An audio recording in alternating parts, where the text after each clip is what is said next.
It's my pleasure to introduce Adam. So Adam's a serial GlycoNetter. So GlycoNet in Canada has been around a little while, and Adam started out his work with Professor Ozano at the University of Guelph, and there he did some pretty complicated synthesis of some Lewis blood group derivatives. And then I had the pleasure of working with Adam at the University of Toronto, where he did his PhD and actually graduated last fall. And since that time, he's actually moved on to a new GlycoNet lab with Molly Shoykett, where he's doing some work on some large hyaluronan polymers. So definitely glyco is in his blood. And today he's going to tell us about his PhD work, and I'll let him tell you all the fun details of what he's been up to. Go ahead, Adam. All right, thanks, Mark, for the introduction. I'm glad to have the opportunity to tell you about the work that I've been doing in Mark's lab for a while now. I'm gonna just start very briefly.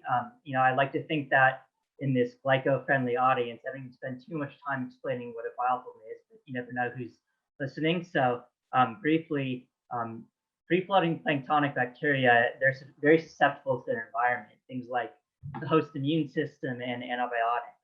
And so as a mechanism of defense, they'll form these surface-attached communities embedded within an extracellular matrix. And this matrix sort of acts as a physical barrier to protect them and to make them resistant from external stressors.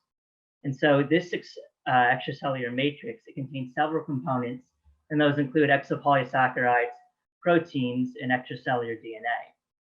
And so in the Nitz lab, we're very interested in the exopolysaccharide component, as it plays a very important structural role in the biofilm. So there's one particular exopolysaccharide that we've been very interested in, and that's this polysaccharide dPNAG, which is the structure is up here in the top right. And what it is it's a polymer, a beta 1,6 link polymer of N-acetylglucosamine that's also partially deacetylated. So some of the residues are just glucosamine. And this exopolysaccharide is a key component of the biofilm matrix in many clinically relevant bacteria, including Staph aureus and E. coli. So what my research was focused on was gram-negative bacteria. And on this diagram on the left here, you could see the pathway by which PGAB would be synthesized and exported. It's this 4-enzyme pathway. And that pathway begins at the inner membrane, where we have this PGA-CD glycosyl transferase complex. And what that does is it takes up UDP-glucanat from the cytosol, polymerizes it, and transfers it across the inner membrane into the periplasm.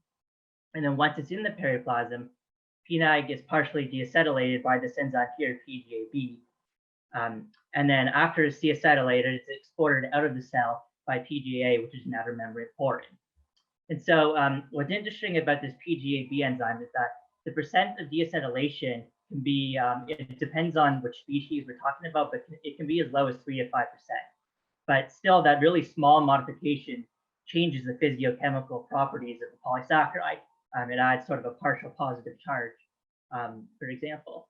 And sort of as the result of that change, it really allows the polysaccharide to build these sort of 3-dimensional biofilm scaffolds. And to illustrate that, I've put in this figure in the bottom right.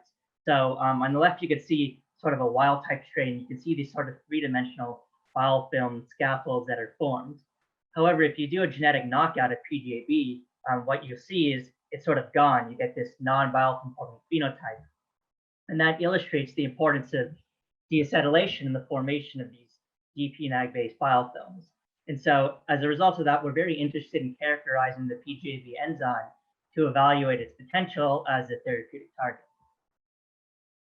Looking a little closer at this enzyme, so the crystal structure was solved by our collaborators in the Howell lab at SickKids.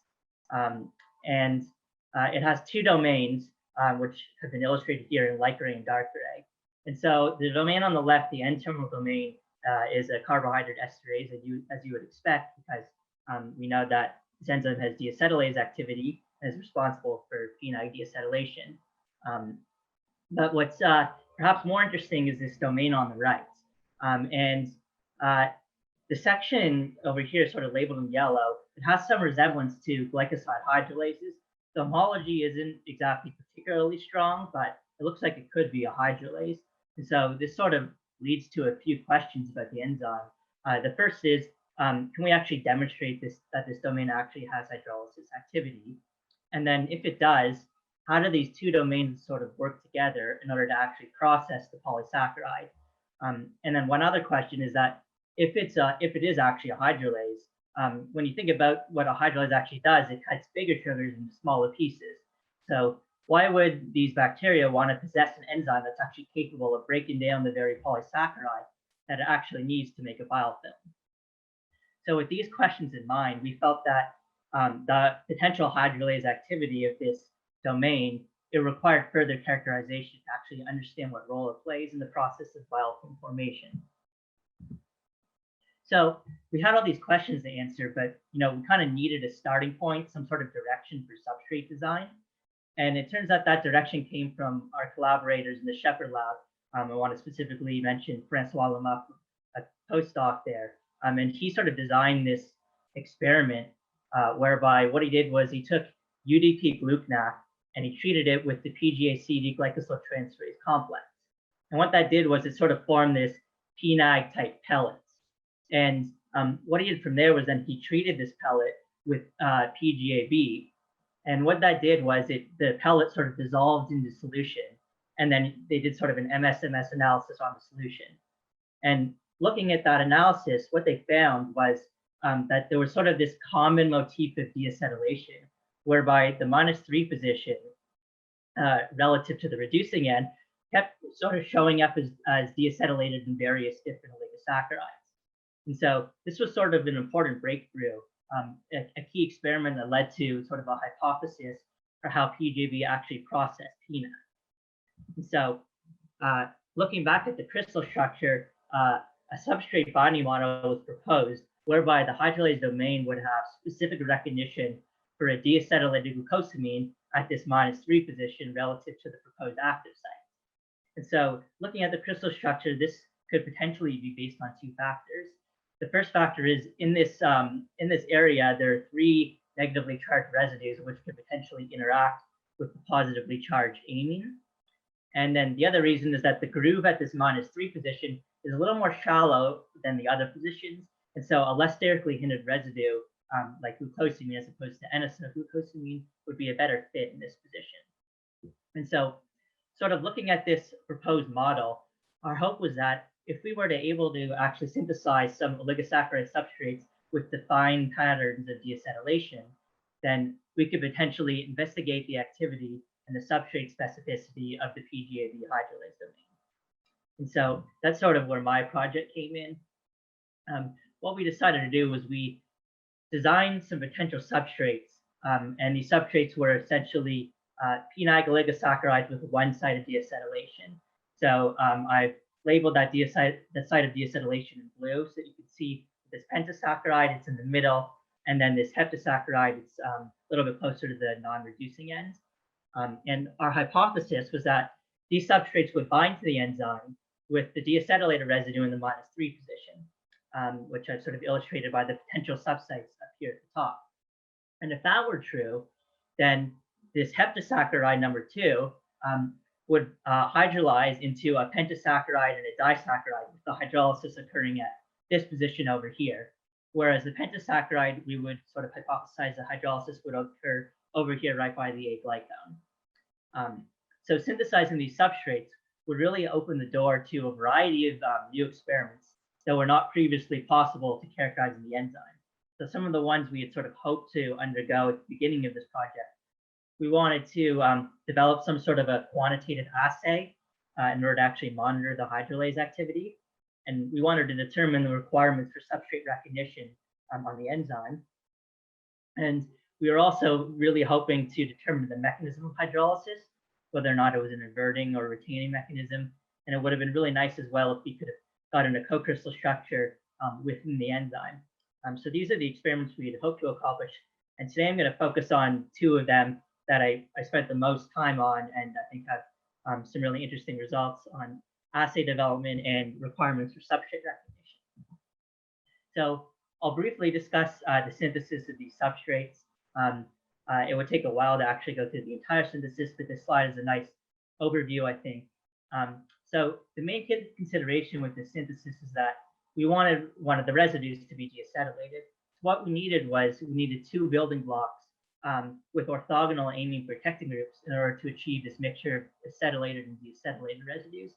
So what we ended up settling on was this, what I call the repeating monosaccharide number 3, which had a trifluoroacetylide protecting group, and this, what I'm calling the amino residue, which had a phthaloamido protecting group.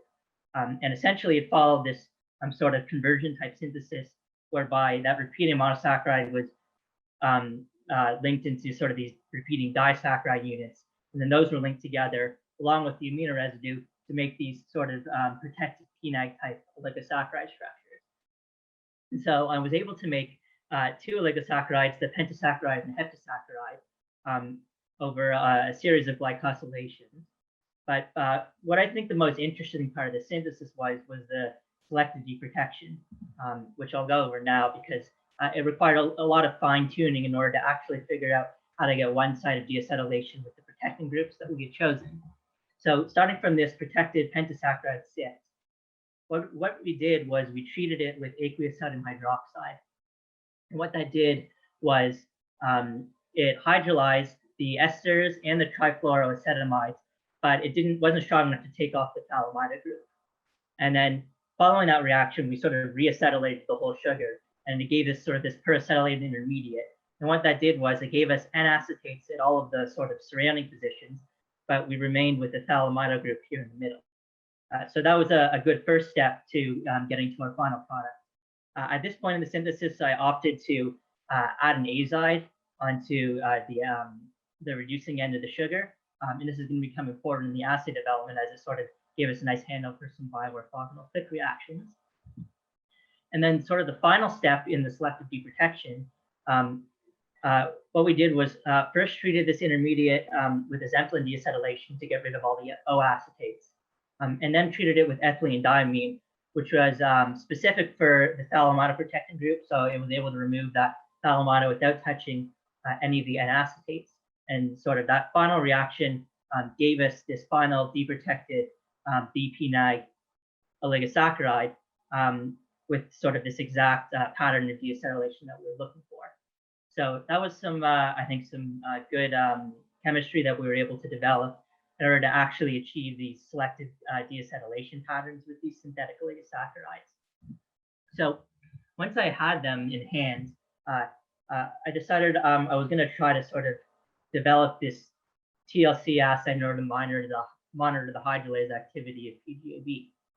So in this experiment, what's happening is this heptasaccharide substrate over here, we incubated it with the PgaB hydrolase domain, specifically the hydrolase domain without the deacetylase domain because we didn't want to get any more deacetylation on the oligomer. And then the expectation was that this substrate would be hydrolyzed into a pentasaccharide and a disaccharide from that previous slide I showed earlier. And then the idea there is that the reducing end disaccharide would also have an azide attached still. And we figured we could sort of label the entire solution with DVCO Sci5.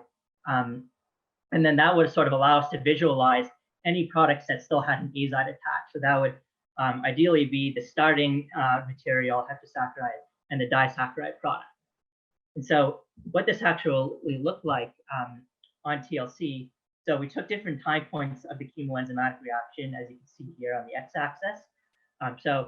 What you're seeing is over a course of 36 hours, the starting material, which you can see has been labeled and is very close to the baseline, slowly gets hydrolyzed. And you can see this top spot slowly form over a period of 24, 36 hours. So there's not much of it at the beginning. But then towards the end, after 24 to 36 hours, you're seeing a fair amount of this top spot form.